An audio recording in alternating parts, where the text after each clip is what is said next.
Magandang araw mga kagabay, ngayon po ay August 22, 2025, araw po ng Biyernes, debosyon natin sa kamahal-mahalang puso ng Panginoon.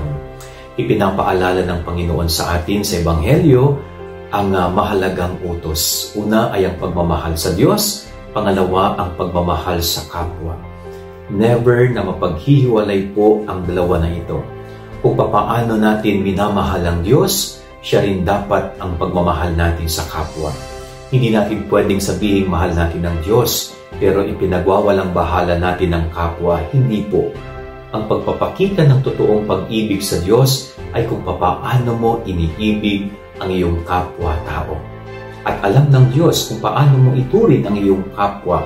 Kung papaano mo siya ituring, ay siyang pagtuturing mo rin sa Kanya. Yan ang ating gabay-aral ngayong maghapon. God bless po sa inyong lahat. Pagpalain kayo ng Panginoon.